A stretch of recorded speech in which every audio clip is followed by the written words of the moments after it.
หรือมี Wi-Fi ที่นี่มีมีอยู่ครับแต่ว่าไม่แรงมากครับสัญญาณนะแล้วครับมาแล้วเนาะครับ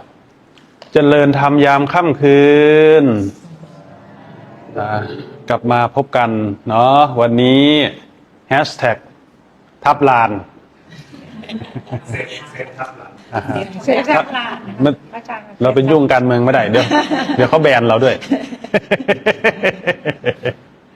นะ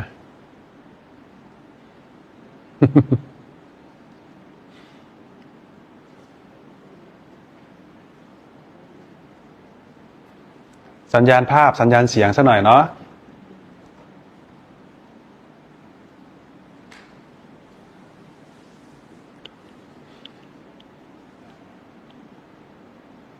โอเคไหม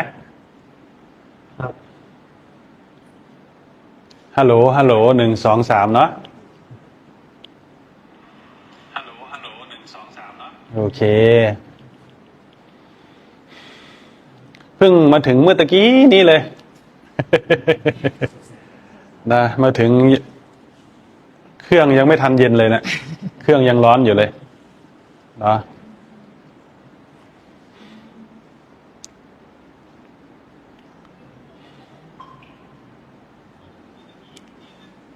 เอาอะไรดีเอาเรื่องอะไรดีวันนี้พวกเรา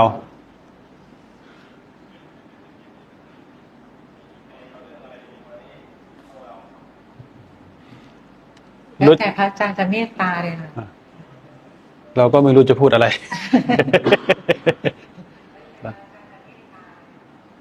พูดธรรมะอยู่ทุกวันนะพูดทุกวันบางทีก็ต้องอาศัยคำถามอาศัยคำถาม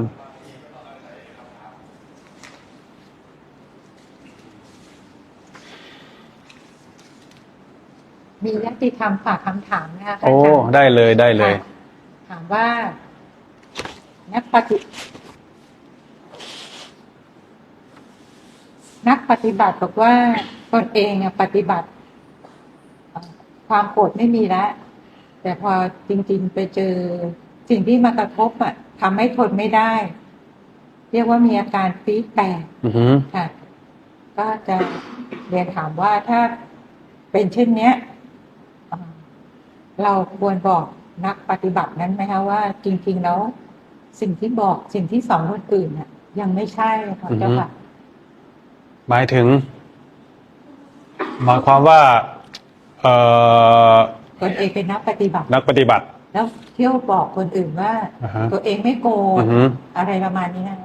แต่เวลาพอเจอเรื่องกระทบที่มันบีบคั้นทนไม่ได้จะมีอาการปี๊ดแตกใช้คำว่าไม่น่ารักอย่างนี้แสดงแบบควบคุมตนเองไม่ได้ต่อหน้าคนอื่นๆอย่างเนี้ยเราควรจะบอกว่าสิ่งที่ท่านบอกมันไม่ใช่ว่าคุณยังละไม่ได้อย่างเงี้ยหมายถึงบอกเขาเองเหรอใครจะต้องบอกหรือเขาจะรู้ตัวเองไหมว่าสิ่งที่บางทีเขาก็ต้องอาศัยครูบาอาจารย์เป็นคนบอกบางทีเราไม่สามารถไปบอกเขาได้ถ้าคนแบบไม่เคยมีนิสัยวาสนาร่วมกันมาเนี่ยพูดยังไงก็คุยกันไม่รู้เรื่องนะบางทีก็ต้องเห็นเองบางทีก็ต้องมีครูบาอาจารย์บอกบางทีก็ต้องมีคนบอกตอนนี้นะบางทีประสบการณ์มันก็สอนเขาเองด้วยประสบการณ์เราไม่โกรธหรอกแต่ข้างในนี่ระวังตัวให้ดีใช่คำถามต่อไปนะบอกว่าพระอาจารย์สอนบอกว่าให้ดูลมหายใจให้ยาวก็รู้สั้นก็รู้นี่แต่ที่ปฏิบัติมาเนี่ยให้ดูจิตก็จะเรียนถามว่าการดูลมหายใจกับการดูจิตต่างกันอย่างไรเจ้าคะมันอาศัยกันถ้าพูดถึงการปฏิบัติเนี่ยต้องยกทางสายเอกขึ้นมานะทางสายเอกเขาเรียกว่ามหาสติปัฏฐาน4มีกายานุปัสสนาสติปัฏฐานเวทนานุปัสสนาสติปัฏฐานจิตตานุปัสสนาสติปัฏฐานแล้วก็ธรรมานุปัสสนาสติปัฏฐานนะลมหายใจเนี่ยเป็นเหมือนกับกายหนึ่ง นะกายหรือว่าเป็นของหยาบถ้าเราดูเราก็จะเห็นบางทีบอกให้ดูจิตถ้าเราไม่มีกำลังมากพอก็เหมือนอย่างที่บอกว่าเราไม่โกรธนั่นแหละแต่มันก็ยังโกรธอยู่มันก็เลยต้องอาศัยนะอาศัยหลักของเครื่องระลึกถ้าเราไม่มีหลักของเครื่องระลึกเนี่ยมันก็มีโอกาสที่มันจะโลดโผนนะโลดโผนโลดแล่นไปตามความคิดของตัวเองบางทีเราคิดดีนะเห็นไหมเราคิดดีแต่ว่าเราไม่มีสติมากพอที่จะเห็นโทษของความคิดแต่ว่าคิดดีนี่แหละนะคิดเรื่องธรรมะนี่แหละนะแต่พอเผลอปุ๊บมันก็ไปเรื่องคนอื่นอีกแล้วอย่างเงี้ยนะลมหายใจเนี่ยเป็นเขาเรียกว่าอานาปานสตินะก็เลยว่าเบื้องต้นเป็นสิ่งที่เราควรรู้จักลมหายใจก่อนถ้าเราเห็นลมหายใจชัดบางทีเราอาจจะเห็นความบีบคั้นของอารมณ์ที่ซ่อนอยู่ในใจนะหรือบางทีเราอาจจะเห็นมันร้องเพลงบ้างมันด่าคนนั้นบ้างมันว่าคนนี้บ้างมันคิดชั่วๆบ้างคิดดีๆบ้างบางทีเราอาจจะไปเห็นสิ่งนี้มันละเอียดกว่านะแต่มันก็อาศัยกันอยู่ในความรู้นี่แหละนะความรู้เนี่ยเขาเรียกว่าวิญญาณขันธ์นะวิญญาณขันธ์เนี่ยประกอบไปด้วยอารมณ์ด้วยนะวิญญาณขันธ์นี่คือผู้รู้หรือเรียกว่าวิญญาณนะกองของความรู้ก็ได้รู้อะไรรู้รูปเรารู้ผ่านตาแล้วก็มีอารมณ์ชอบใจและไม่ชอบใจอันนี้เรียกว่าเวทนานะรู้รูปรู้เวทนาคืออารมณ์ถ้าเราจำได้ผู้หญิงผู้ชายนี่เรียกว่าสัญญาเรียกว่าความทรงจำนะแต่ถ้าเราคิดปรุงแต่งไปนะเราเห็นแล้วเราคิดปรุงแต่งไปในทางที่ดีหรือในทางที่ไม่ดีเรียกว่าอาศัยความคิดเนี่ยก็เรียกว่าสังขารคิดไปคาดคะเนไปแต่ถ้าเราเห็นแล้วมันย้อนอดีตได้เรียกว่าสัญญาเห็นอดีตเนี่ยเรียกว่าสัญญาหรือว่าเห็นไปในส่วนของอนาคตเนี่ยเรียกว่าสังขารนะเรียกว่าขันธ์ทั้งห้านะรูปเวทนาสัญญาสังขารวิญญาณนะถ้าจะแยกให้ชัดก็คือรูปกับนามก็คือกายกับใจถ้าจะพูดแบบสรุปนะกายกับใจกายก็คือรูปกายแล้วก็ความรู้สึกของใจความรู้สึกก็มีอารมณ์มีความทรงจำมีความคิดเรียกว่าถ้าเราเห็นสิ่งเหล่านี้เห็นกายเห็นใจนะเห็นความเปลี่ยนแปลงเห็นความไม่น่าไว้วางใจอย่างถ้าเราเห็นโลกที่เปลี่ยนแปลงอยู่เห็นคนที่แสวงหาด้วยความหิวกระหายด้วยความร้อนด้วยความกันดารด้วยความทุกข์มีโรคภัยไข้เจ็บเห็นความแก่เห็นความชราเห็นความตายเราเห็นเทวทูตเห็นสิ่งเหล่านี้จะทำให้เราสนใจเรียนรู้หาทางออกจากทุกข์แต่ถ้าเราเห็นอารมณ์ความสนุกสนานความเพลิดเพลินมันก็เมาในวัยเมาในรูปเสียงกลิ่นรสสัมผัสโผฏฐัพพะนุ่มเบาแข็งอ่อนไปตามความเมาแล้วแต่ใครจะเมาอะไรนะคนเมาในรูปก็หลงอยู่ในรูปถ้าเมาในรูปตัวเองก็ชมตัวเองให้ตัวเองฟังโอ้เรานี่หล่อจังเลยว่าหล่อที่สุดในโลกแล้วล่ะเรานี่นะเราสวยที่สุดในโลกแล้วล่ะแล้วก็ชมตัวเองให้เพื่อนฟังอย่างเงี้ยนะไม่มีคนชมหรอกชมตัวเองนี่แหละให้เพื่อนฟังเพื่อนก็รำคาญนั่นแหละนะหลงรูปตัวเองนะชมตัวเองให้เพื่อนฟังจนเพื่อนรำคาญจนเพื่อนไม่คบนะเพื่อนเห็นหน้ากันมันชมแต่ตัวเองให้เราฟังหลงรูปคนอื่นอย่างเช่นหนุ่มสาวนะไม่ได้เห็นหน้าเขานี่มันใจจะขาดเลยต้องเห็นหลังคาบ้านก็ยังดีปั่นจักรยานไปหาเขานะเห็นผ่านหน้าบ้านแป๊บนึงมีฟอร์ม ทำเดินผ่านเฉยๆอยากเห็นหน้าเขาแต่ไม่เจอนะแล้วถ้ามีเบอร์โทรก็โทรไปคุย4 ชั่วโมง5 ชั่วโมง5 ชั่วโมงโทรจนหูร้อนคุยสาว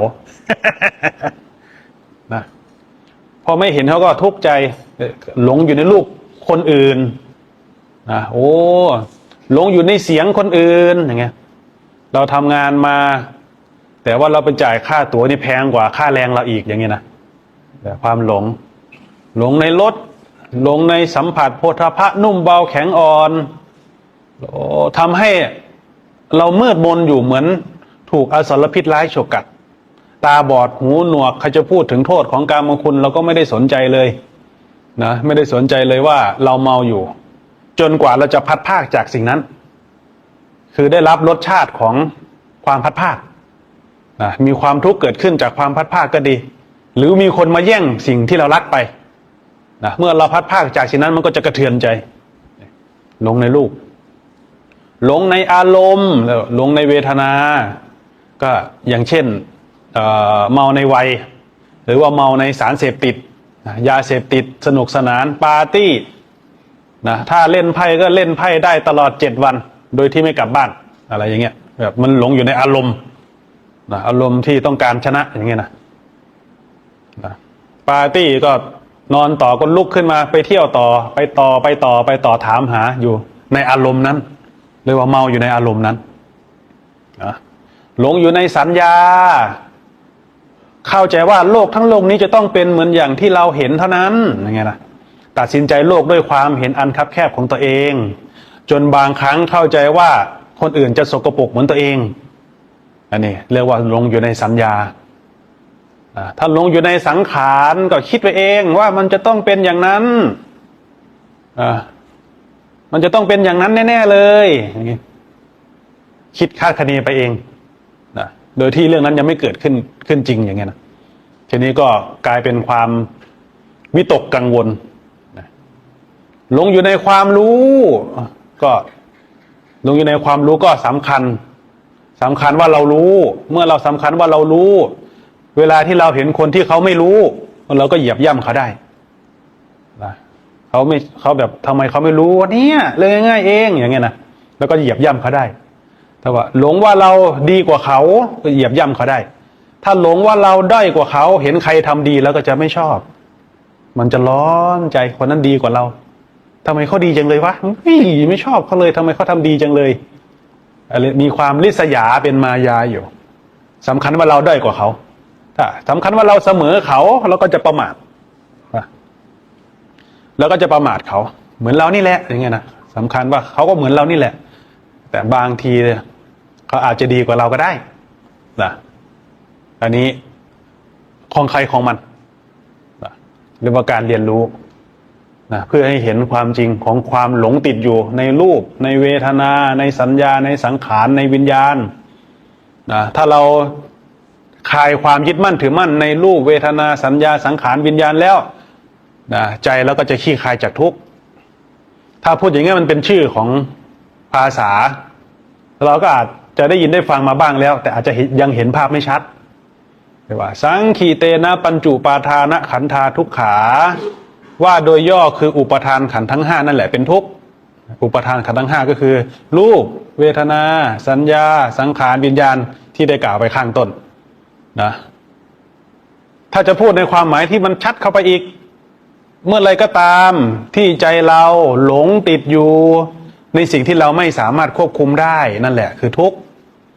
หลงอยู่ในอดีตที่ผ่านมานานแล้วเราก็ยังวนเวียนอยู่หลงอยู่ในอนาคตที่มันยังมาไม่ถึง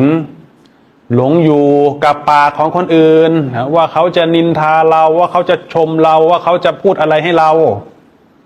เมื่อไรก็ตามที่ใจเราไปคล้องอยู่ในสิ่งที่เราไม่สามารถควบคุมได้แล้วก็จะกังวลหลงติดอยู่กับคนรักว่าทำไมเขาไม่ทำอย่างนั้นทำไมเขาไม่ไปอย่างนี้อย่างเงี้ยแล้วก็จะมีความกังวลใจหลงอยู่ในลูกทำไมลูกเราไม่ตั้งใจเรียนเลยก็จะมีความกังวลเมื่อไรก็ตามที่ใจเราไปคล้องหรือติดอยู่กับสิ่งที่เราไม่สามารถควบคุมได้นั่นแหละท่านเรียกว่าทุกข์ท่านก็เลยสอนให้เราเห็นความจริงว่าเราไม่สามารถควบคุมอะไรได้จริงนะเราไม่สามารถบังคับให้เขาพูดให้ได้ดังใจเราไม่สามารถไปบังคับให้เขาคิดดีเหมือนกันทุกคนแม้ความคิดเราจะดีก็ตามแต่ในโลกนี้มันมีทั้งคนที่คิดดีคนที่คิดกลางๆนะคนที่เห็นแก่ตัวคนที่มีความคิดวิปริตจะขโมยคนที่แบบป่วยทางจิตคนที่เมายาเสพติด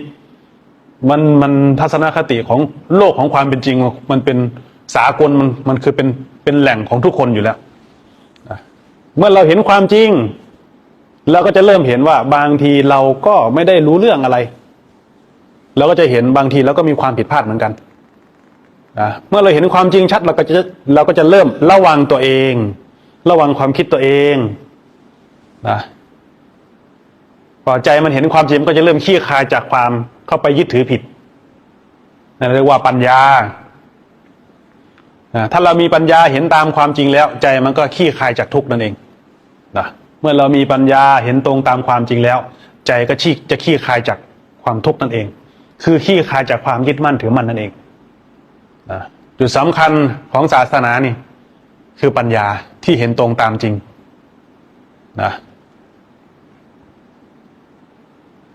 ระหว่างดูลมกับดูจิตมันอาศัยกันอยู่ถ้าเราเห็นลมเราก็จะเห็นอารมณ์ถ้าเราเห็นลมหายใจเราก็จะเห็นความคิดเห็นอารมณ์เห็นสังขารมันอาศัยกันอยู่เรียนรู้ไปควบคู่กัน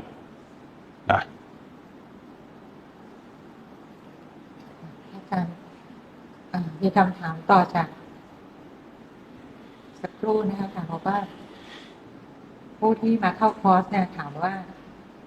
การพอมาเข้าคอร์สแล้วเนี่ยก็จะปฏิบัติไม่ว่าจะดูจิตหรือดูกายแต่พอกลับไปบ้านเนี่ยค่ะอาการเหล่านี้มันไม่เกิดขึ้นก็ยังกลับไปเหมือนเดิมๆก็คือมันไม่มีกำลังในการคุ้มครองตนการปฏิบัติธรรมเนี่ยถ้าเราสังเกตเนาะเวลาที่เราเข้าหาครูบาอาจารย์เนี่ยมันอยากดีนะแต่พอเวลาเราออกจากวัดไปปุ๊บเขาชวนไปเล่นไพ่ก็ไปได้เขาชวนไปเที่ยวตรงนั้นตรงนี้ก็ไปได้หมดนี่แหละคือเมื่อไหร่ก็ตามที่เรายังไม่มีหลักคุ้มครองตนเองเนี่ยท่านเรียกว่าปุถุชนเนี่ยมันจะขึ้นลงแล้วแต่อารมณ์มันอารมณ์ดีก็ทำดีได้อารมณ์ไม่ดีก็ทำชั่วได้แล้วแต่อารมณ์ดังนั้นคนที่เรียนรู้ในการฝึกฝนอบรมจิตใจของตนให้ตั้งมั่นนี่คือหลักสำคัญท่านเรียกว่าหลักของความตั้งมั่นเมื่อใจเรามีกำลังหลักของความตั้งมั่นโดยเฉพาะตั้งมั่นในธรรมแล้วไม่ว่าเราจะอยู่ที่ไหนท่านถึงบอกว่าการปฏิบัติธรรมเนี่ยไม่ได้จำกัดการเวลาสถานที่เพศเมื่อเราระลึกได้เมื่อไหร่ก็เมื่อนั้นแหละคือการปฏิบัติธรรมเหมือนเขาถามเราเขาถามว่าพระอาจารย์เคยมีเรื่องที่พระอาจารย์ไม่ชอบใจบ้างไหมโอ้ทุกอย่างนั่นแหละที่เราไม่ชอบใจแล้วพระอาจารย์ทำยังไงนี่แหละทำเวลาที่มีสิ่งที่เราไม่ชอบใจนั่นแหละมันก็กำลังสะท้อนใจของเราอยู่ความทุกข์ที่มันดิดดิ้นนั่นแหละคือธรรมะถ้าเราเห็นทุกข์เราก็จะเห็นธรรมก็เลยได้ที่มาของคำว่าธัมโม เขากำลังไปซื้อของที่ตลาดเขาเดินเหยียบเท้านิดนึงธัมโม กำลังปฏิบัติธรรมอยู่ในตลาดเพราะสติมันมาทันไงเฮ้ยลึกขึ้นมาได้ธัมโม มันก็ขี้คายลงไปนะเราไม่สามารถเลือกให้ได้ดังใจเราโลกใบนี้เราไม่สามารถเลือกให้ทุกอย่างเป็นไปตามอย่างที่เราต้องการเนอะไหมโลกมันเป็นอย่างนี้ของมันหน้าที่เราก็คือเรียนรู้ในการเผชิญหน้าทั้งความพอใจและความไม่พอใจนะเรียนรู้ศึกษาให้เท่าทันมันเพื่ออะไรเพื่อเราจะได้ไม่ทุกข์เมื่อไรก็ตามที่ใจเราเห็นตรงต่อความจริงแล้วใจเราก็จะขี้คายจากทุกข์ได้นะแต่ถ้าเราคิดไปเองเนี่ยเราจะทุกข์มากเลยนะทำไมแบบศาสนาพุทธสอนให้คนเป็นคนดีจริงไหมแล้วทำไมประเทศไทยดูเหมือนจะมีแต่คนป่วยเป็นโรคประสาททั้งนั้นเลยอย่างเงี้ยมันทำไมเป็นอย่างนั้นล่ะพระอาจารย์ความจริงมันเป็นอย่างนั้นก็คือคนที่มีความคิดที่ดีก็มีเห็นไหมเขาก็สนใจในการฝึกฝนอบรมคนที่มีความคิดแบบปานกลางเอาตัวรอดคุ้มครองชีวิตตนเองคนที่คิดออกปล้นระดมการยื้อแย่งแข่งขันคือความจริงของโลกเนี่ยเราจะเลือกว่าคนนั้นมีหรือคนนั้นไม่มีไม่ได้ เราต้องยอมรับตามความจริงว่ามันมีอย่างนั้นจริงๆนะแต่เราต้องฉลาดในการเลือกคบนั่นเองเลือกคบเราต้องมีโฟกัสในการเลือกคบในการสร้างกำลังให้ตัวเองจนกว่าเราจะคุ้มครองตัวเองได้เมื่อเราเห็นความจริงเราก็จะรู้ว่าขนาดคนในบ้านเรายังบอกใครไม่ได้เลยขนาดคนในบ้านเราจะบอกให้ลูกเรามีความกตัญญูกตเวทีเรายังไม่สามารถบอกลูกเราได้เลยเราจะไปเที่ยวบอกใครเราจะบอกให้เขาแบบรักษาศีลนะอย่างเงี้ยเหรอเราจะไปเที่ยวบอกใครได้มันบอกใครไม่ได้มันขึ้นอยู่กับสติปัญญาของคนนั้นคนที่มีความเฉลียวฉลาดเห็นคุณค่าของธรรมะแล้วมันไม่ได้บอกกันล่ะเขารู้เลยเขารู้เลยว่าสรณะรัตนะอันประเสริฐคืออะไรเขารู้ของเขาเองเลยไม่ได้บังคับกัน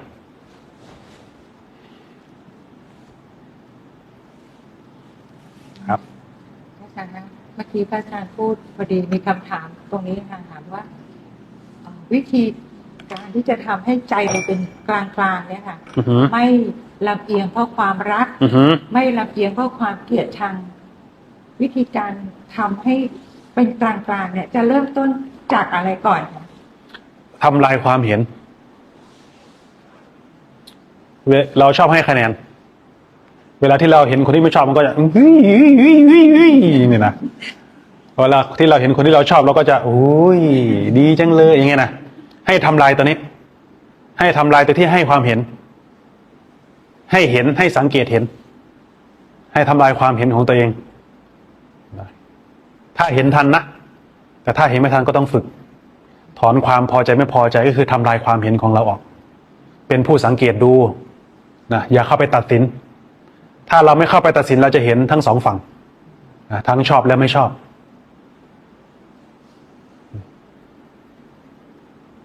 คำถามต่อไปค่ะถ้าเราอุทิศบุญให้คนตายคนตายจะได้รับจริงไหมเจ้าคะมันก็มีทั้งได้รับและไม่ได้รับหมายความว่าภพของสัมปรายภพเนี่ยมันมีหลายภพภูมินะกามภพเนี่ยก็มี6ละกามภพนะมีมนุษย์พูดถึงมนุษย์อุทิศบุญให้มนุษย์ด้วยกันก่อนนะถ้ามนุษย์ผู้นั้นเป็นมิจฉาทิฏฐิเนี่ยเขาไม่อนุโมทนาบุญเนี่ยเขาจะได้รับบุญไหมอันนี้คือมนุษย์ด้วยกันนะเหมือนกันสัมภเวสีที่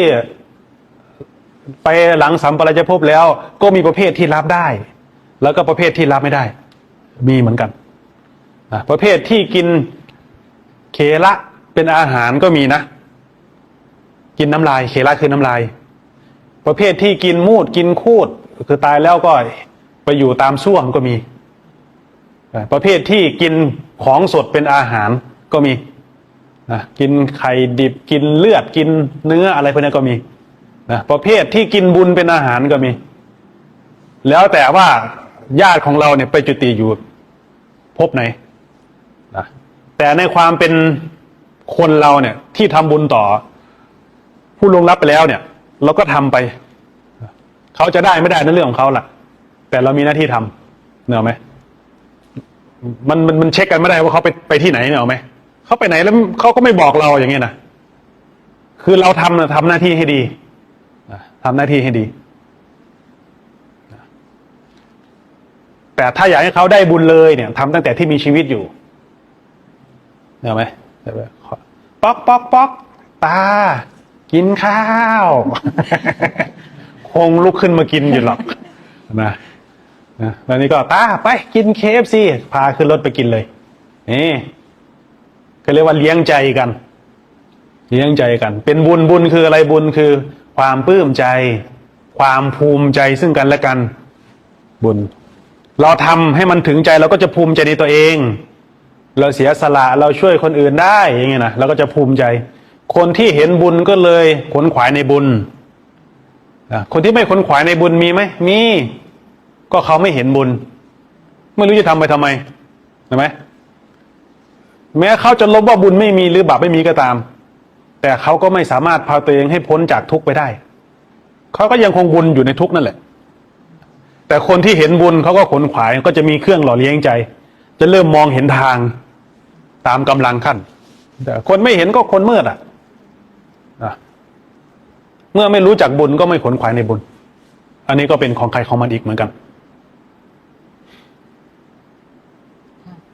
อาจารย์คำถามต่อไปนะคะบอกว่า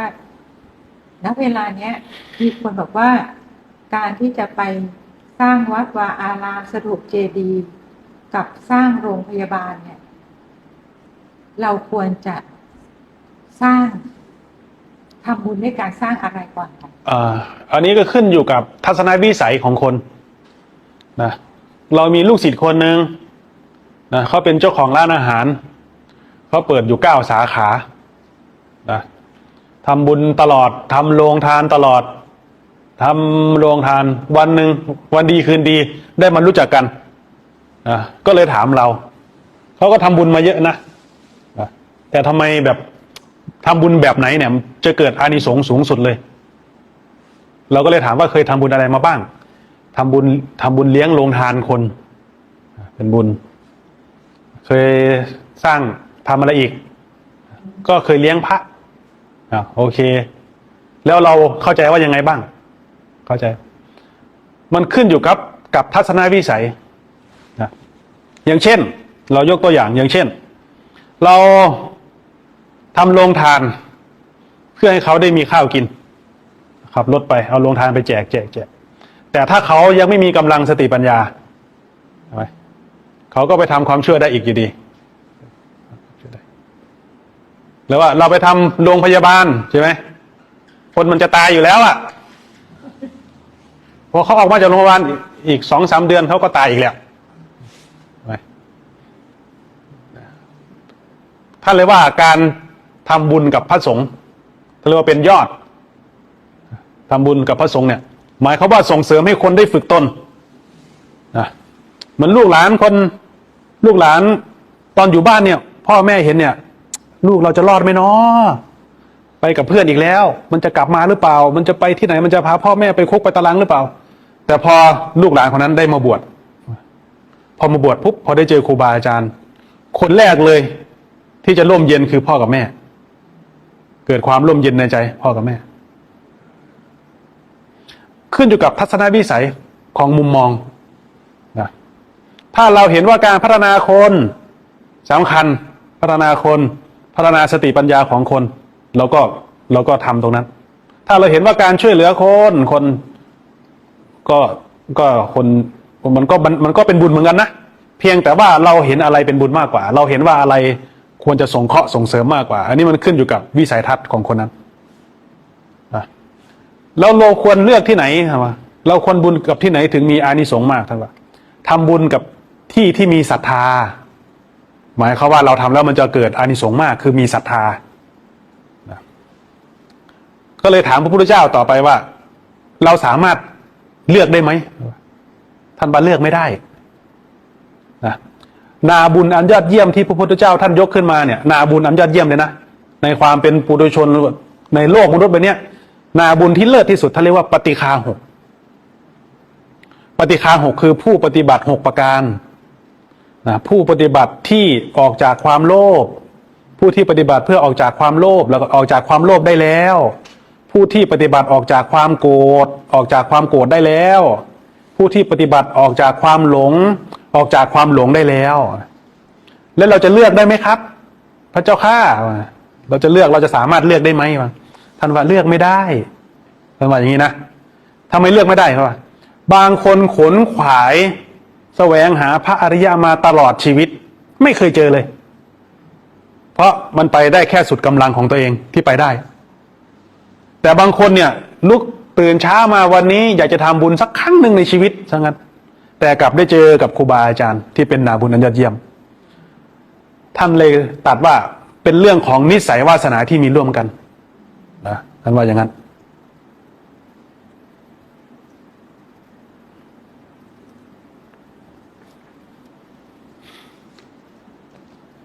ที่เหลือให้ท่านตามถามพวกนี้นะ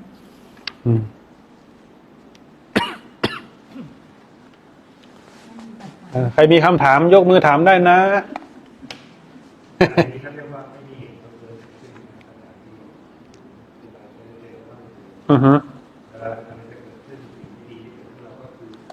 เมื่อเราปฏิบัติไปถึงขั้น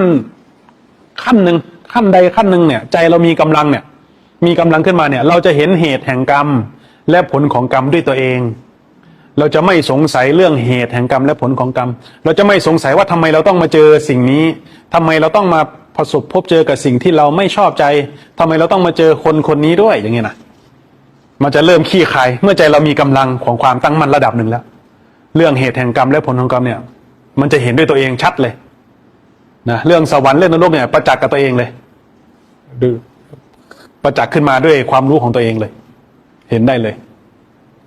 ด้วยตัวเอง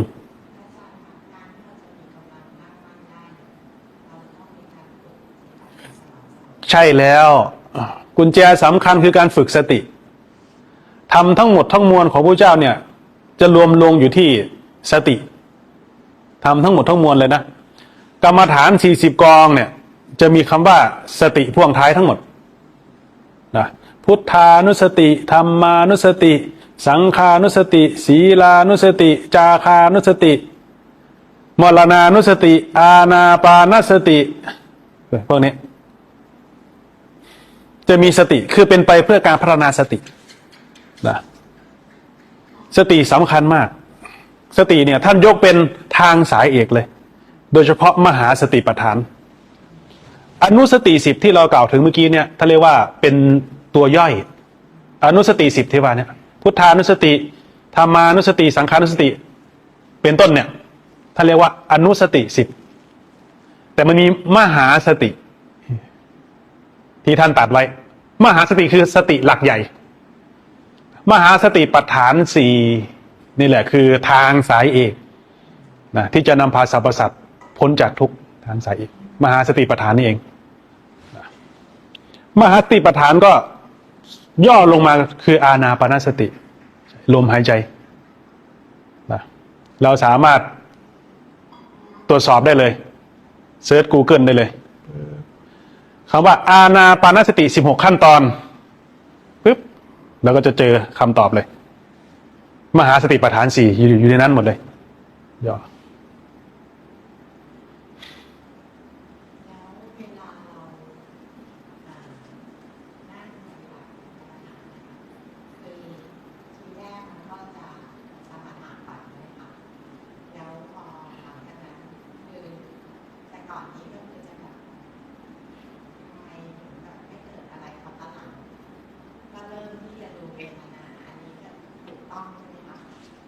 ทุกอย่างที่เกิดขึ้นเราเป็นบันไดให้เราเรียนรู้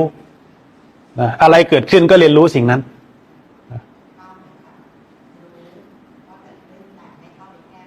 ใช่แล้วใช่แล้วเรียนรู้ในการเฝ้าสังเกตนั่นเองเฝ้าสังเกตให้เห็นความจริงของสิ่งที่เกิดขึ้น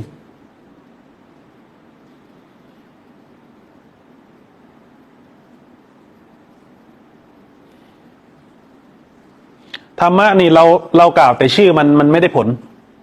เราจะพูดถึงแต่ชื่อมันเหมือนเราเรียนทำอาหารนะเราเปิดดูเขาทำอาหารเปิดหนังสือดูตำรับตำรามาแต่เราไม่ลงมือทำเราก็เลยไม่ได้ชิมสักทีว่ามันเป็นรสยังไงแต่ก็คาดคะเนไปเองอย่างเงี้ยสำคัญเลยคือต้องเรียนรู้ต้องเรียนรู้ด้วยประสบการณ์ของตัวเอง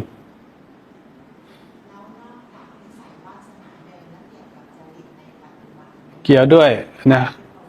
ใช่แล้วการขนขวายของเราด้วยนิสัยวาสนาเดิมก็เป็นทุนเดิมอย่างพวกเราเนี่ยได้เกิดมาในประเทศที่สมบูรณ์อย่างเงี้ยนะถือว่าเป็นลาภอันประเสริฐของพวกเรานะบางคนเนี่ยเกิดท่ามกลางสงครามเลยนะเกิดมาปุ๊บยังไม่ทันโตเลยก็โดนระเบิดอีกแล้วโดนเขาวางระเบิดโดนเขายิงกันโดนเขาฟันกันอีกแล้วบางคนนี่เกิดเขาไล่ลงเรือ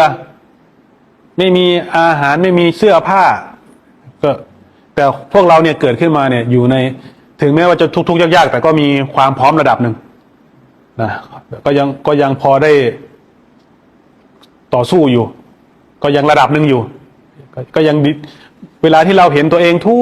กข์เนี่ยเมื่อเรามองดูดีๆเราก็จะเห็นว่ามันมีคนที่เขาทุกข์ยิ่งกว่าเราเยอะมากเลยมองดูโอ้บางคนเกิดในสลัมเลยนะบางคนเกิดในคุกในตารางเลยแต่เรากลับมาน้อยใจในวาสนาของตัวเองอย่างเงี้ยความน้อยใจมันมาบดบังเรานะถ้าเราฉลาดเราก็จะเห็นว่าในขณะที่เรากำลังทุกข์อยู่ในขณะนี้ แล้วก็จะเห็นว่ามันมีหลายคนที่เขาทุกข์ยิ่งกว่าเราอีกมันก็เลยเป็นแรงผลักดันให้เราแบบไม่ท้อถอยกับวาสนาอุปสรรคที่ตัวเองเกิดมาเป็นแบบนี้นะเมื่อก่อนเราน้อยใจมากเลยนะเมื่อก่อนเนี่ยน้อยใจพ่อน้อยใจแม่มากเลย ขออะไรก็ไม่ได้ตอนนั้นเราอยากได้รถแข่งทามิยาป .6 นะป .6 ป .6 ก็ยังไม่รู้ว่าตัวเองโตนะตอนนั้นก็ยังรู้สึกว่าของเล่นเป็นสิ่งที่สำคัญกับเราอยู่ในใจก็อยากจะให้พ่ออุ้มด้วยนู่นแหละนะก็เลยวันนั้นเป็นงานทุ่งสีเมืองเป็นงานประจำปีก็เลยไปขอพ่ออยากได้รถแข่งทามิยาดูช่อง9การ์ตูนไงพ่อก็มองหน้าอะไรวะเนี่ยพ่อไม่ซื้อให้ความหมายของพ่อคือมันโตแล้วแต่ในใจเรายังไม่โตนะแต่ตัวมันโต เรายังไม่โตมันก็น้อยใจขออะไรก็ไม่ได้มันก็เปรียบเทียบทำไมพ่อเราไม่เห็นเหมือนพ่อคนอื่นเลยน้อยใจนะ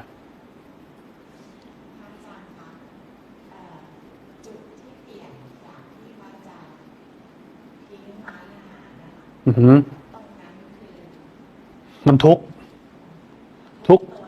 ใช่ทุกข์จนอยากตายคือเราเป็นลูกทหารเนาะต้องพูดก่อนพื้นเพเป็นลูกทหารเป็นลูกคนเล็กพ่อกับแม่ก็จะมีความเอาใจใส่เป็นพิเศษก็จะมีความคุ้นชินในการเอาแต่ใจจะมีความคุ้นชินในการแบบร้องเรียกอะไรได้ดังใจใช่พออยู่กับพ่อกับแม่เนี่ยพ่อแม่ดูแลดีจนไม่ขาดตกบกพร่องแต่พอโตทีเนี้ยพอแยกออกมาจากพ่อจากแม่พอ19 20 21เนี่ยพอต้องไปใช้ชีวิตต่อสู้มันเริ่มต้องไปแข่งกับคนอื่นที่ไม่มีพ่อกับแม่ต้องคอยซัพพอร์ตต้องไปเจอสังคมที่เราพูดกับพ่อกับแม่แบบนี้ได้แต่เราไม่สามารถพูดแบบนี้กับคนอื่นได้นะ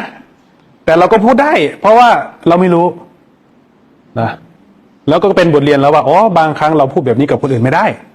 เราพูดได้เฉพาะกับพ่อกับแม่มันก็เลยเหมือนเด็กที่ไม่รู้ความเพราะไม่มีคนสอนไหมทีนี้พอเข้าไปสู่โลกในการต่อสู้แข่งขันตอนนั้นเปิดร้านอาหารอยู่ที่เกาะหลีเป๊ะจังหวัดสตูลนะพอเลิกงานเสร็จปุ๊บคนไม่เคยเข้าวัดก็คือเข้าวัดเนี่ยก็เข้าตามประเพณีนะไปตามประเพณีทำบุญก็ทำบุญแค่ตามประเพณีไม่ได้รู้ว่าศาสนาคืออะไรถ้าพระอริยเจ้ามีท่านพงเหาะให้เราดูบ้างแล้วเราไปวัดเราไปหาที่จอดรถเฉยๆกับซื้อลูกชิ้นมีแค่นั้นทีนี้พอดำเนินชีวิตไปในการต่อสู้เลิกงานเสร็จปุ๊บก็ปาร์ตี้ไปสามัเลเทเมากับเพื่อนจนทะเลาะกับแฟนทะเลาะกับแฟนก็ว่าทำไมเธอไม่สนใจเราเลยสนใจแต่เพื่อนโอ้นี่เราทำงานมาเหนื่อยพอแรงแล้วทำงานมาเพื่อครอบครัวออกไปหาความสุขเล็กๆน้อยๆไม่ได้เลยหาเหตุผลดีๆไว้ปกป้องตัวเองเพื่อที่จะซัพพอร์ตให้ตัวเองไปทำในสิ่งที่ตัวเองชอบใจโดยที่ไม่เคยคิดถึงใจของเขาเลยนะไปอยู่ท่ามกลางเพื่อนก็รู้สึกเหมือนตัวคนเดียวมีเพื่อนก็รู้สึกเหมือนตัวคนเดียวจนรู้สึกว่าเงินที่เราหามามันไม่ได้ช่วยอะไรเราเลยรู้สึกตัวคนเดียวรู้สึกมันเหนื่อยรู้สึกมันกังวลรู้สึกมันหวาดกลัวหวาดระแวงวางใจลงกับอะไรก็ไม่ได้เดี๋ยวกลับบ้านก็คงจะดีกลับบ้านพ่อถามว่าเป็นยังไงบ้างลูกสบายดีครับเป็นยังไงบ้างลูกแม่ถามสบายดีครับแม่พูดอยู่แต่ในใจนี่มันทุกข์มากจนไม่สามารถบอกท่านได้คือไม่รู้จะพูดยังไงนะมันทุกข์อยู่จนรู้สึกว่าอยากจะตายวันหนึ่งรู้สึกว่าอยากจะทอดทิ้งทุกอย่างไว้ข้างหลังแล้วก็ตายไปมันน่าจะเบาดีคิดว่าแต่มันก็มีตัวหนึ่งที่เตือนว่าแบบตายไปทำไมเราแบบท่านเกื้อกูลเรามาให้เราเติบโตในการใช้ชีวิตท่านหวังว่าจะเห็นเราเติบโตแต่ทำไมเรากับอยากจะตายเนี่ยมันมีอยู่วันหนึ่งมีลุงตะวันเป็นคนสวนลุงตะวันเป็นคนสวนแกนั่งอยู่ที่คลองหน้าร้านเราเก็บของเสร็จแล้วกำลังจะไปพัก เดินออกจากหน้าร้านไปลุงตะวันก็เลยเรียกไปไหนตะวันว่างั้นเราก็หันไปดูแกยิ้มไอเรากำลังอยากจะตายแต่รอยยิ้มของแกทำให้เราเห็นว่าทำไมแกดูมีความสุขจังเลยแต่ทำไมเรามีทุกอย่างทำไมเรากลับรู้สึกว่าสิ่งที่เราหามามันไม่ได้ช่วยอะไรเราเลยเราควรจะมีความสุขมากกว่าแกไม่ใช่เหรออย่างเงี้ยมันเริ่มชั่งน้ำหนักพอสิ้นเดือนลูกน้องที่เป็นชาวพม่ามารับเงินเดือนร้องเพลงดีใจเจ้าของร้านนี่แบบอะไรวะเนี่ยเขามีความสุขแต่ว่าเราเหมือนมันมีแต่ภาระทั้งนั้นเลยแต่เขาเงินแค่5-6 พันเขามีความสุขมากก็เลยถามเขาทำไมถึงมีความสุขจังเลยเขาตอบว่าวันนี้เขาจะได้กลับบ้านที่บ้านมีความสุขเหรอทำไมเราไม่เคยรู้จักเลยว่าที่บ้านมีความสุขเกิดความสงสัยวันนั้นเก็บของเสร็จแล้วปิดร้านเสร็จเรียบร้อยแล้วประมาณ20:30นี่แหละอยู่ที่ร้านเหล้าจับโทรศัพท์ขึ้นมาโทรศัพท์กลับบ้านหาแม่อยากจะรู้ว่าความสุขมันเป็นยังไงก็เด็กที่พ่อเป็นทหารเนี่ยพ่อจะสอนให้เก็บอารมณ์ไว้อดทนนะลูกมันก็เลยเหมือนกับไม่สามารถอธิบายความรู้สึกที่อยู่ในใจได้มันอั้นอยู่ข้างในอดทนนะอุบไว้นะอดทนไว้นะอย่างเงี้ยเก็บไว้อย่างเดียววันนั้นโทรศัพท์กลับไปหาแม่ตอน20:30แม่ก็รับสายช้าพอทราบว่าแม่รับสายช้าก็เลยแม่นอนแล้วใช่ไหมไม่เป็นไรแม่นอนเลยนอนเลยนะนอนโหลดเด้อแม่เป็นคนอีสานเนาะก็เลยวางสายไปพอวางสายเสร็จปุ๊บไม่ถึง10 นาทีมีสายเข้าอ้าวเบอร์แม่เพิ่งวางสายกันไปเมื่อกี้นี้เองยังไม่ถึง10 นาทีนะแม่โทรกลับรับแม่พูดว่าเป็นจังใดเนาะลูกสู้ๆเด้อแม่อยู่ข้างๆลูกเสมอนั่นละเป็นยังไงบ้างเนาะลูกสู้ๆนะแม่อยู่ข้างๆลูกเสมอนะแม่พูดเท่านี้ร้องไห้อยู่ที่ร้านเราโตแต่ตัวไม่ต่างจากควายตัวหนึ่งไม่เคยเห็นเลยว่าแม่เนี่ยเฝ้าดูลูกเติบโตเรามองแต่ว่าเราทุกข์อยู่คนเดียวบนโลกใบนี้เราไม่เคยเห็นแม่ต่อสู้อะไรมาบ้างเราไม่เคยเห็นแม่เช็ดผ้าอ้อมแม่ทำงานอย่างหนักขนขวายเพื่อให้ลูกได้มีการศึกษาจบออกมาจะได้พึ่งตัวเองได้หวังว่าลูกจะเห็นลูกเติบโตแต่เรากลับไม่เคยเห็นหัวใจของแม่เลยเราโตแต่ตัวไม่ต่างจากควายตัวหนึ่งมันก็เลยคิดถึงแม่นะก็เลยวันต่อมาไปเจอหนังสือเล่มหนึ่งตอนนั้นยังไม่เข้าใจท่านว่าสิ่งที่จะทดแทนคุณของบิดามารดาได้เนี่ยต่อให้เราแบกท่านไว้บนบ่าบนไหล่ตลอด100 ปีหรือจะหาทองคำหรือจะเลี้ยงท่านจนตายก็ยังไม่เชื่อว่าทดแทนคุณของบิดามารดาได้เพราะคุณของบิดามารดาเนี่ยประมาณไม่ได้เลยหาประมาณไม่ได้เลยคือมากมายมากแต่สิ่งที่จะทดแทนคุณของบิดามารดาได้คือการบวชเพื่อน้อมนำให้ท่านเนี่ยได้รู้จักกับรัตนะอันประเสริฐคือพระพุทธเจ้าคือพระธรรมคือพระสงฆ์เมื่อท่านมีความรู้ในธรรมแล้วท่านจะไม่พาตัวเองไปทำชั่วท่านจะมีสติปัญญาในการคุ้มครองตนเองตอนแรกก็ไม่เข้าใจนะก็ไปเห็นเหมือนกันไปเห็นว่าวิถีชีวิตอะตอนที่ท่านมีเงินอย่างเงี้ยท่านมีเงินท่านก็ไปเล่นดัมมี่กินเหล้าร้องคาราโอเกะวนเวียนอยู่ในวงจรของอบายมันจริงมันอย่างที่ท่านว่านะต่อให้มีเงินเป็นภูเขาเป็นทองคำเป็นภูเขาถ้าไม่มีสติปัญญาก็สามารถทำให้ตัวเองเป็นทุกข์ได้หาเรื่องให้ตัวเองได้แต่ถ้าเกิดว่าท่านมีสติปัญญาในธรรมท่านจะมีความเสียสละท่านจะอดทนท่านจะมีความรับผิดชอบท่านจะรู้ว่าอะไรเป็นประโยชน์ต่อชีวิตรู้ว่าอะไรเป็นโทษต่อชีวิตและท่านจะไม่กลับไปสู่อบาย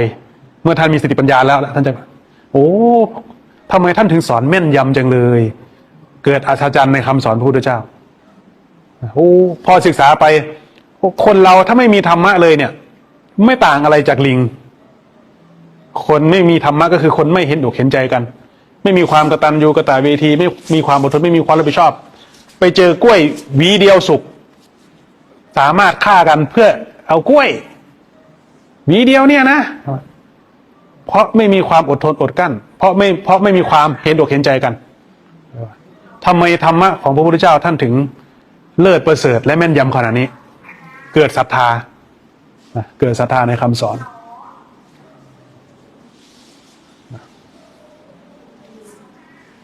นี่แหละคือที่มาเพื่อทดแทนคุณของบิดามารดา1 พรรษาตั้งใจไว้ว่า1 พรรษานะใช่แต่พอบวชเอาเข้าจริงๆปุ๊บมันเหมือนกับนกที่หลุดออกจากกรงนกที่หลุดออกจากกรงแล้วอยากจะบินกลับไปอยู่ในกรงอยู่เหรอนกที่บินออกจากกรงไปแล้ว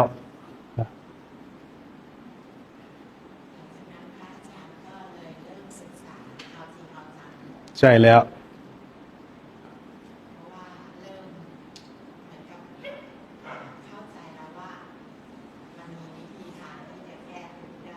ใช่แล้วคำสอนของพระพุทธเจ้าเนี่ยแม่นยำมากปฏิบัติไปแล้วเนี่ยเรามานั่งดูมันเป็นสิ่งที่เราตามหามานานมากหลายภพหลายชาติมากคือเราอยากจะหาทางออกจากความกังวลนี้อยากจะหาทางออกจากทุกข์ที่มันขังเราไว้เราไปอยู่ที่ไหนมันก็มีทุกข์ตามเราไปอยู่ทุกที่เลยนะแต่พอเราได้บวชเรามานั่งดูลมหายใจตัวเองนะจนเห็นความสุขที่มันประจักษ์ขึ้นมาอยู่ภายในมันเป็นความสุขที่ไม่มีคำอธิบายมันเป็นความสุขที่ไม่ได้อาศัยรูปเสียงกลิ่นรสสัมผัสเป็นความสุขที่เกิดขึ้นจากภายในเราเคยแสวงหาที่โรงหนังโรงละครโรงสุราแต่มันไม่ใช่แบบนี้แบบนั้นมันยังไม่ประจักษ์แต่แบบนี้มันประจักษ์ขึ้นมาแล้วทำไมท่านถึงรู้ว่าขุมทรัพย์ที่แท้จริงแล้วมันซ่อนอยู่ในตัวของเราเองทำไมเราไม่เคยรู้แต่ทำไมพระพุทธเจ้าท่านถึงรู้ทำไมท่านถึงสอนได้แม่นยำขนาดนี้ยิ่งปฏิบัติไปยิ่งศรัทธาพาเราออกจากการยื้อแย่งแข่งขันนะโลกที่เต็มไปด้วยการยื้อแย่งแข่งขันการต่อสู้นะความอาฆาตพยาบาทเบียดเบียนความเห็นผิดนะบางทีเขาก็เข้าใจเราผิดไปเองบางทีเราก็คิดผิดไปเองบางทีเราก็เข้าใจคนอื่นผิดไปเองเพราะเราไม่มีสติปัญญามากพอใช่แล้วตัดสินผิดคือเกิดความเข้าใจผิดนั่นแหละก็เลยมาเห็นเหตุของมันเพราะเราไม่ได้ศึกษาเราก็เลยเข้าใจโลกนี้ผิดไปตามความเห็นอันคับแคบของตัวเองจนบางครั้งเข้าใจว่าโลกจะต้องเป็นเหมือนอย่างที่เราคิดแต่ในความเป็นจริงโลกมันหมุนไปตามความจริงของมันอยู่แล้วนะพอเรามาเรียนรู้ตามความจริงปุ๊บใจมันก็เลยขี้คายจากความสับสนกังวลหวาดกลัวหวาดระแวงมันก็ปลอดโปร่งโล่งสบายเบาสบายนั่นเองนะทำให้มีศรัทธาในการดำเนินไปเป็นเครื่องเลี้ยงนะอยู่ด้วยศรัทธา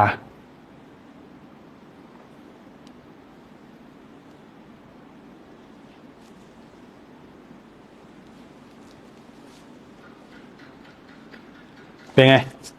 ถามเพิ่มไหม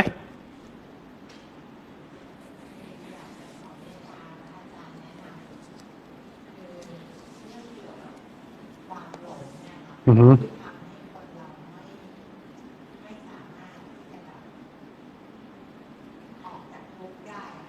ความหลงมันมีหลายเลเวล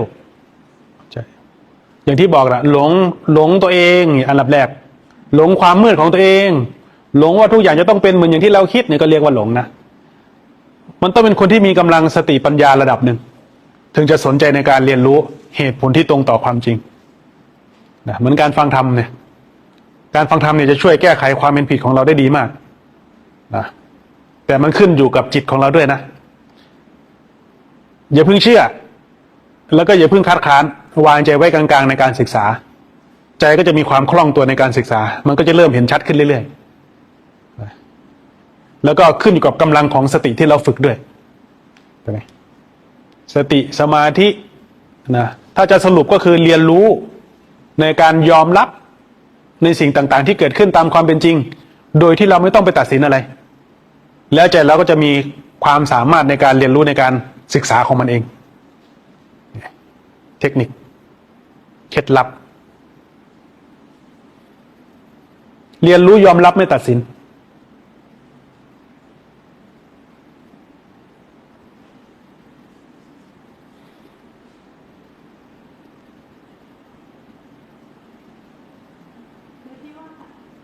คนมีกรรมเป็นของตน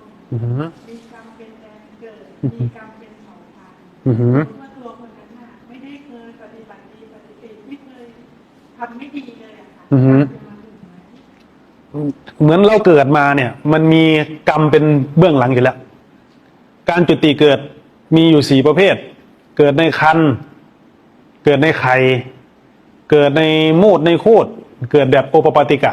ทีนี้เรามาพูดถึงการเกิดของมนุษย์แต่ว่าคนนั้นที่ไม่มีกรรมอะไรเลยมาเกิดถ้าเรามองดูดีๆบางคนเนี่ยเกิดท่ามกลางผืนทะเลทรายที่ไม่มีแม้กระทั่งผืนแผ่นดินบางคนเกิดเนี่ยพิกลพิการท่านว่าอย่าไปสงสารเขาเลยที่เขาเกิดอย่างนั้นเพราะกรรมของเขาบางคนเกิดเป็นโรคร้ายเกิดเป็นแบบมันเกิดจากวิบากกรรมของเขาแต่ไหนบางคนเกิดในตระกูลที่มั่งคั่งร่ำรวยเห็นไหมอย่าไปอิจฉาเขาเลยนั่นคือกรรมเก่าของเขานี่แต่เราต้องมีกำลังของความตั้งมั่นระดับหนึ่งถึงจะเห็นเหตุแห่งกรรมและผลของกรรมด้วยตัวเองตัวเนี้ยทุกคนล้วนแล้วแต่มาจากสมบัติของตัวเองทั้งนั้นเลยนะมีเป็นของตัวเองทั้งนั้นแหละ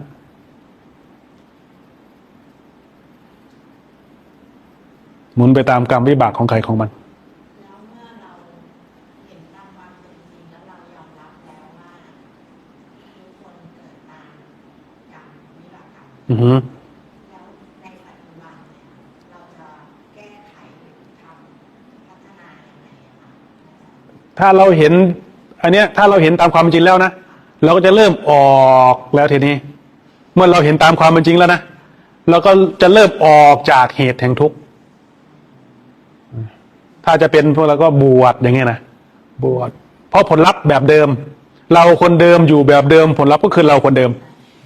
นะทีนี้พอเราเริ่มเห็นประจักษ์ชัดเราก็จะเริ่มว่าด้วยเหตุนี้ทำไมหนทางที่พระพุทธเจ้าท่านตัดไว้ถึงเลิศถึงประเสริฐขนาดนี้เราจึงเดินตามพระพุทธเจ้าคือการออกบวชตามพระพุทธเจ้าออกจากเหตุนั้นนะแล้วก็มาสร้างเหตุใหม่สร้างเหตุแห่งการเจริญสติสมาธิปัญญานะจนราคะโทสะโมหะเบาบางขี้คายสลายไปเลยแล้วกรณีเป็นผู้หญิงนะคะที่ไม่สามารถที่จะแบบออกบวชเนี่ยได้มันก็มีข้อปฏิบัติของผู้หญิงอยู่ก็มีคนที่เป็นผู้หญิงอยากบวชมีเยอะนะเขาก็มีข้อปฏิบัติของผู้หญิงอยู่เหมือนกันก็อยู่ในหลักของศีล 5ศีล 8นี่แหละหลักศีล 5ศีล 8อาจารย์คะเมื่อกี้พูดถึงเรื่องกรรมก็บางคนที่เจ็บป่วยที่มีกรรมเป็นของตนแล้วอย่างเราไปช่วยเขาเนี่ยก็จะมีคนมาถามว่าไม่กลัวเจ้ากรรมในายเวรเขามาทำอะไรคนที่ช่วยหรออย่างเงี้ยเราจะตอบว่าไงดีไม่อยากตอบก็ไม่ต้องตอบบางครั้งเราก็ไม่จำเป็นต้องตอบทุกเรื่องก็ได้ความไม่เข้าใจก็พูดยังไงก็ไม่เข้าใจก็ไม่เข้าใจนะแต่เราควรช่วยไหมคะถ้าเรารู้ว่าเราต้องช่วยเราก็ช่วยถ้ามันจะช่วยเขาได้นะมันจะรู้เองนะความพวกนี้ช่วยได้ก็ช่วยช่วยไม่ได้ก็ไม่ช่วยเราไม่ได้ช่วยได้ทุกคนนี่นะแม้เราช่วยขนาดไหนเขาก็ตายอยู่ดีช่วยเขาแล้วกลับมาเป็นปกติเขาก็ไปทำชั่วของเขาอยู่ดีใช่ไหมมันเป็นกรรมของใครของมันเราหยิบเขามาตั้งไว้ในพานนะเขาก็กิ้งลงจากพานเป็นลงส้วมอยู่ดีมันขึ้นอยู่กับความฉลาดของคนถึงบอกว่าเราไม่สามารถบังคับใครได้เลยไม่ว่าจะมีความคิดดีขนาดไหนก็ตามเรามีไว้ขังตัวเองถ้าเราเห็นความจริงแล้วเราจะสามารถยอมรับความจริงได้ทุกคนย่อมหมุนไปตามเรื่องราวของใครของมัน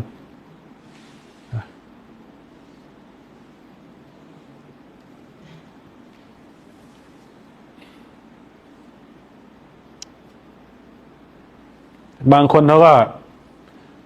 มันทุกข์จริงๆนะเขาก็ขนขวายในการพัฒนากรรมตัวเองนะแล้วแต่คนนะไม่เหมือนกันทุกคนหรอกนะ บางทีอาการป่วยก็เป็นเหตุปัจจัยให้เขาสนใจทางธรรมนะบางคนแบบคนที่แข็งแรงอยู่ก็เมาก็ทำกรรมเมาสามเลเทเมาเบียดเบียนคนอื่นได้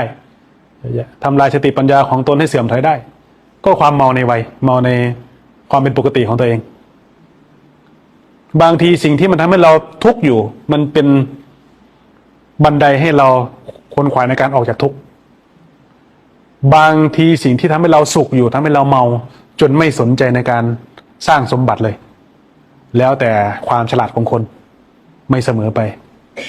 นะไม่เหมือนกันทุกคนของใครของมันถึงบอกจิตสำนึกใครจิตสำนึกมัน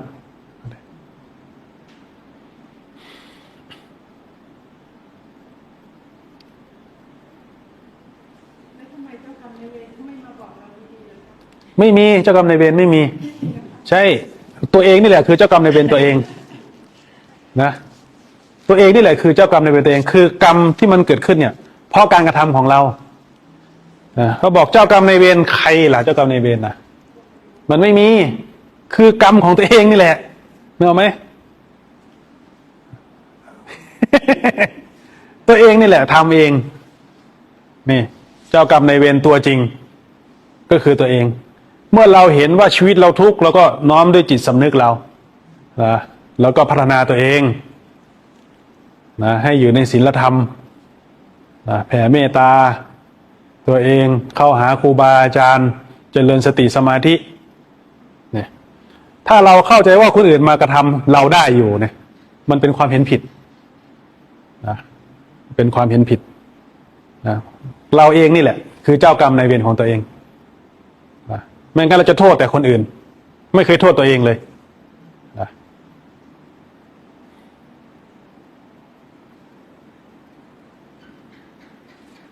ดูดีๆสิตัวเองไหมล่ะก็ตัวเองทำตัวเองหมดตัวเองขังตัวเองมันมีเพราะมันมีเคยได้ยินไหมมันมีเพราะมันมีมันไม่มีเพราะมันไม่มีทำไมเราถึงพูดอย่างนี้เราจะยกตัวอย่างให้ฟังนะตอนที่เราบวชใหม่ๆเรายังเดินจงกรมไม่เป็นกลัวมากไม่มีปัญญาแม้แต่จะลงไปเดินจงกรมทำไมเราอยู่กลางป่ามืดไม่มีไฟฟ้ามืดสนิทเลยอยู่กลางป่าลึกจนลงไปเดินจงกรมเนี่ยมันบอกว่าผีงูสารพัดหมูป่า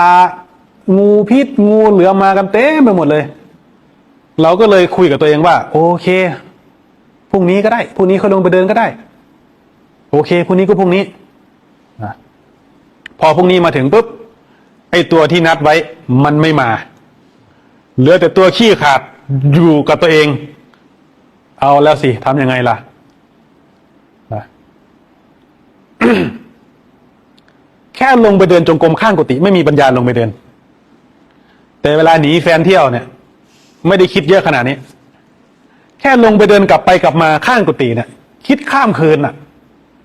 แต่พอหนีแฟนเที่ยวเนี่ยอัตโนมัติเลยปุ๊บกลับมาปลอดภัยแต่เมื่อเรามาดูอัตราเสี่ยงอันนั้นมันเสี่ยงกว่าเยอะมากเราเมาจะไปชนใครล้มตีกันหรือยังไงจะรอดมาหรือเปล่าไม่สามารถตอบได้เลยแต่เรากลับมองว่าเป็นเรื่องปกตินี่ดูความเคยชินพอเรื่องดีๆมันกับไม่กล้ามันกับกล้าเรื่องชั่วๆมันเริ่มเห็นตัวเองนะทีนี้มันมีอยู่ตุ๊กแกไล่กินหนูก็วิ่งผ่านหน้าต่างแล้วก็ลงไปแล้วก็วิ่งเข้าป่าไปเลยแล้วก็เปิดไฟฉายส่องดูอ้าวอะไรของมันวะเนี่ยหนูมันไม่ใส่รองเท้ามันไม่มีไฟฉายด้วยเรานี่มีทั้งรองเท้ามีทั้งไฟฉายแต่ไม่มีปัญญาวิ่งเข้าป่าเหมือนมันหนูนี่มันไม่มีผีบ้างเหรอ มันไม่เคยเจอผี เพราะมันไม่มี มันมีเพราะมันมี ไอ้เรานี่มันมี แต่หนูมันไม่มีไง มันก็เลยไม่มี นี่คือความเชื่อ นี่คือสัญญา สัญญาของแต่ละคนไม่เหมือนกัน เห็นหรือยัง แล้วแต่สัญญาของคนไม่เหมือนกันนะความทรงจำเราเห็นอะไรมาเราได้มา ไม่เหมือนกันนะแต่เจ้ากรรมในายเวรตัวจริงเนี่ยดูดีๆว่าใครกันแน่ ดูดีๆมันมีแต่ตัวเองที่ขังตัวเองไว้ด้วยความคิดของตัวเองอยู่นี่แหละเห็นไหมเอาทำไมเขาไม่เห็นใจเราบ้างเลยเขาจะเห็นทำไมเพราะเขาไม่เห็นเราเขาเห็นแต่ตัวเองทำไมแฟนเราไม่เห็นใจเราบ้างเลยเขาไม่เห็นเขาเห็นแต่ตัวเองทำไมลูกไม่เห็นใจเราบ้างเลยเอาลูกเขาก็มีชีวิตของเขาเขาจะไม่เห็นเราทำไมเราเคยเห็นใจใครบ้างล่ะเวลาที่พ่อกับแม่บอกเราฟังไหมล่ะเราก็ไม่ฟังอีกเห็นไหมแต่มันมีความงอแงในการเรียกร้องความสนใจอยู่สรุปแล้วเจ้ากรรมนายเวรคือใครกันแน่ลองดูดีๆเดี๋ยวแต่งงานก็คงจะดีใช่ไหมแต่งงานแล้วโอ้ยไอ้บ้าเอ้ย เดี๋ยวมีลูกก็คงจะดีอย่างนั้นเดี๋ยวลูกเราดีพอมีลูกปุ๊บเริ่มไม่แน่ใจมันจะดีหรือเปล่านะกังวลเลยแหละเดี๋ยวมีทรัพย์ก็คงจะดีคือเราคาดคะเนเพราะเราไม่เห็นตรงตามความเป็นจริงเราก็เลยคาดคะเนไปเองเกิดความเข้าใจผิดไปเองเพราะเราไม่ได้ศึกษาเห็นไหมแต่ถ้าเราได้ยินได้ฟังได้ศึกษาเราจะเริ่มเห็นเหตุแห่งกรรมและผลของกรรมเราจะรู้ว่าทุกอย่างเนี่ยย่อมสำเร็จด้วยการกระทำเรามาสังเกตดูอีกอย่างหนึ่งทัศนคติของคนที่ลงมือและประสบความสำเร็จเขาจะขนขวายในการลงมือทำเพราะเขาเห็นว่าลงมือทำแล้วมันเห็นผลอย่างนี้กับคนที่ไม่ขนขวายในการลงมือทำเลยเขาก็จะเอาแต่โทษนั่นโทษนี่เห็นไหมเห็นไหมความต่างการปฏิบัติธรรมก็เหมือนกันถ้าเราลงมือปฏิบัติธรรมเราก็จะขนขวายตั้งหลักก็จะเริ่มเห็นทางไปเรื่อยๆค่อยๆเห็นไปเรื่อยๆแต่ถ้าเราเอาแต่บ่นว่าทุกข์ว่าไม่มีอะไรได้ดังใจเอาแต่พูดถึงชื่อของมันโดยที่เราไม่ได้เรียนรู้ในการพัฒนาสติปัญญาเลยมันก็ไม่เห็นไม่ได้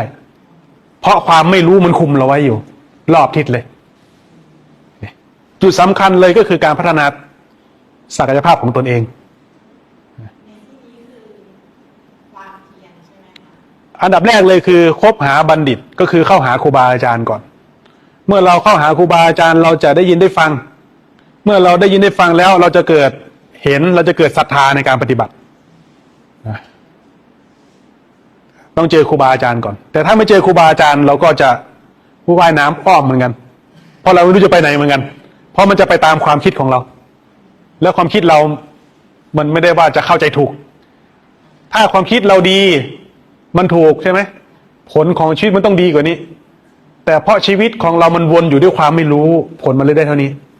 เพราะฉะนั้นการกัลยาณมิตรเลยสำคัญมากในหนทางนี้พระพุทธเจ้า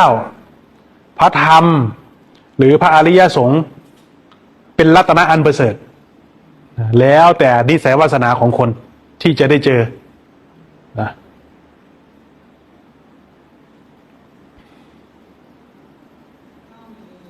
เหตุการณ์กับตัวเองนะคะคือเมื่อแต่ก่อนเป็นคนกลัวผีมากเพราะมาเรียนรู้ทางธรรมะก็มาเข้าใจว่าหนึ่งมันเป็นการปรุงแต่งของเราเองสองมันเป็นสัญญาที่เราเคยได้ยินได้ฟังเพราะว่าสังเกตตัวเองค่ะไปที่นั่นคืนแรกไม่คิดอะไรไม่รู้สึกอะไรแต่พอวันที่สองมีคนพูดเข้าหูชักเริ่มคิดเริ่มกลัวตรงนี้มันคือการปรุงใช่ไหมคะใช่เหมือนเราที่ว่าเราอยู่ในถ้ำวิทยุเนี่ยมันเป็นถ้ำใหญ่มากเลยนะแล้วมันมืดมากเลยทีนี้ก็มีพระเข้ามาเที่ยวป่าแล้วก็มาเจอเรานั่งสมาธิอยู่ในถ้ำเขาก็แบบโอ้ศรัทธามากเลยลงมากราบเราโดดลงมาตั้งสูงนะเราอุตส่าห์หลบแล้วเขาก็ลงมากราบเสร็จแล้วเขาก็ไป 2-3 วันต่อมานายพรานมานายพรานเขาบอกว่าไม่กลัวงูเหรอว่างั้น นายพรานเขาเห็นงูไงเราบอกเราไม่เห็น เราก็เลยไม่กลัวก็อยู่ของเราเฉยไม่ได้เกี่ยว มีหรือไม่รู้ แต่นายพรานเขาจะรู้ว่ามันอยู่ตรงไหนอะไรยังไงนะเขาตาเขาดีกว่าเราไงแต่เราไปภาวนาไปถึงก็หลับตานั่งสมาธิ ไม่รู้ว่ามีงูหรือไม่มีงูนะเขามีไงแต่นายพรานเขาลงไม่ได้นะเขามานั่งแบบเราไม่ได้เขากลัวแต่เราไม่กลัว เพราะว่าเราไม่เห็นมัน นะ แล้วเราจะสู้กับความกลัวตรงนี้ได้ยังไงคะความกลัวจากที่การที่เรา ยอมรับใช่บางทีมันจะมีเรื่องให้เรากังวลใจนะสมมติว่าเราเป็นหนี้อยู่มีจะมีเรื่องให้เรากังวลใจมากเลย เราจะเอาเงินที่ไหนมาจ่ายหนี้นะสุดท้ายเลยให้เราแบบยอมรับว่า ถ้าเราตายจริงๆล่ะเห็นไหมคือที่สุดของผลลัพธ์คือตายแล้วเห็นไหมเมื่อเรายอมรับความตายได้แล้วนะเราจะสามารถเรียนรู้ในช่องทางนั้นได้ ผลลัพธ์เราต้องเห็นผลลัพธ์แบบที่สุดของที่สุดแล้วเรายอมรับผลลัพธ์นั้นได้มันถึงจะพอเรียนรู้ในขั้นต่อไปได้ให้มันเห็นความตายนะ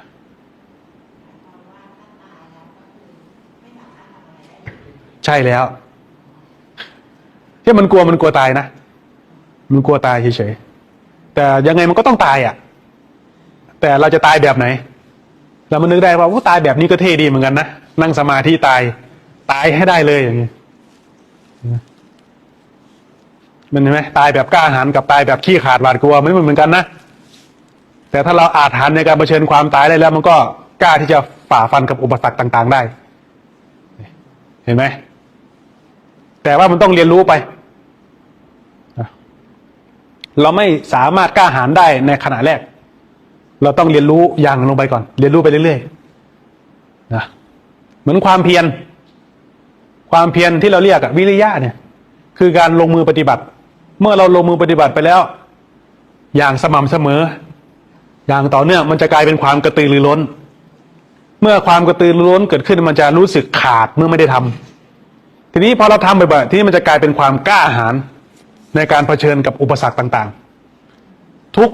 มันทุกมันมีอีกไหมเนี่ยนั่งก็กดทุกลงไปกดทุกลงมันมีอีกไหมเนี่ยมันจะแบบเป็นความกล้าหาญในการเผชิญกับอุปสรรคนั้นเรียกว่าวิริยะคือความกล้าหาญในการเผชิญกับอุปสรรคในการเผชิญกับความจริงนั้นเป็นกำลังของวิริยะ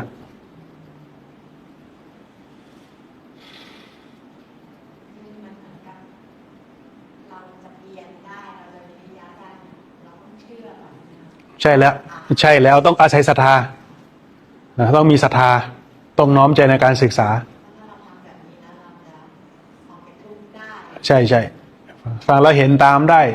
มันก็จะมีศรัทธาก็จะลงมือปฏิบัติได้พอปฏิบัติไปแล้วก็จะมีกำลังสติขึ้นมาสติสมาธิปัญญาจะตามมาก็อดีตก็เป็นคนที่มีแบบทั้งโมหะโทสะ อือหือ แล้วพอมาเริ่มปฏิบัติทีแรกก็มันยังไม่เห็นอะไรครูบาอาจารย์ก็บอกว่าให้ทำความเพียรพอทำความเพียรไปเรื่อยๆก็เริ่มเห็นความเปลี่ยนแปลงความหลังก็มีความรู้สึกเหมือนมันเป็นส่วนหนึ่งของชีวิตคือต้องทำทุกวัน อือหือ แล้วก็หลังจากนั้นมันพอมันโมโหขึ้นมาปุ๊บมันรู้เร็วมันดึงลงได้อย่างเงี้ยค่ะหรือแม้แต่ใจจะเป็นตำหนิคนอื่นมันก็เหมือนกับปิ๊ก ใช่แล้วมันจะเริ่มมีเบรก ค่ะมันจะเอียดอย่างเงี้ยนะคะมันดังในใจเราเองแล้วมันมีความรู้สึกว่ามันเกิดปิติเกิดความสุขขึ้นมาว่าเราไม่ได้ไปตำหนิใครอะไรอย่างเงี้ย อือหือ มันก็เลยเหมือนกับเป็นความสุขที่ไม่สามารถจะบอกกับคนที่ไม่ได้ทำด้วยตัวเองได้อย่างเงี้ย ใช่แล้ว เพราะว่า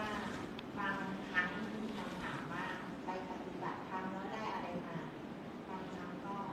ไม่รู้จะตอบคำถามเขายังไงอย่างเงี้ยค่ะเพราะว่า ก็ไม่ต้องตอบปฏิบัติเฉยๆนี่แหละนะถามเราตอนนั้นเขาถามเรานะบิณฑบาตอยู่ตอนนั้นอยู่คนเดียวเขาถามเราว่าเขาเห็นแล้วบวชแล้วแบบดูเหมือนพระดูด้านเริ่อมใสอย่างเงี้ยนะ เขาก็เลยแซวอย่าสึกนะอย่างเงี้ยนะอยู่นานๆนะอย่าสึกนะแล้วก็เลยถามแกมีหลานสาวอยู่ติ มีหลานสาวอยู่ติเดี๋ยวนี้มีนาหลายอยู่บ่สิไปซอยขายดอก แย่นะบางครั้งเราก็ไม่ต้องตอบก็ได้นะบางครั้งก็ไม่จำเป็นต้องตอบทุกเรื่องนะ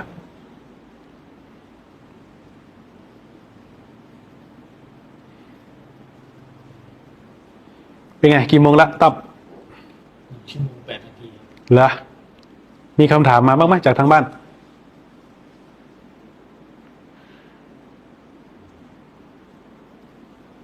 นะก็จะพักยกเท่านี้ก่อน เดินทางมา มี1 คำถามครับ มาคำถามสักคำถามหนึ่งแถมให้คำถามหนึ่ง พระอาจารย์คะ จะบาปไหมคะ ถ้าเราคิดว่าชาตินี้ต้องทำความดีให้มากๆและภาวนาให้นิสัยวาสนาดีขึ้นกว่าที่เป็นอยู่ เพียงเพราะคิดว่ามองเห็นว่าครอบครัวคนรอบข้างที่พบเจอในชาตินี้ ไม่น่าอยากอยู่ด้วย และไม่น่าเกิดมาเจอกันอีกเลยค่ะ ไม่บาปนะแสดงว่าเราเห็นทุกข์เรากำลังแสวงหาทางออกจากทุกข์ก็คือการขวนขวายในการปฏิบัติธรรมนั่นเองเอาอย่างนั้นเนาะวันนี้ก็สมควรกับเวลาแล้วล่ะขอตัวไปพักผ่อนขอให้เจริญในธรรมโดยทั่วหน้ากันเนาะจนสามารถก้าวผ่านล่วงพ้นความทุกข์ได้โดยทั่วหน้ากันทุกท่านทุกคนเธอ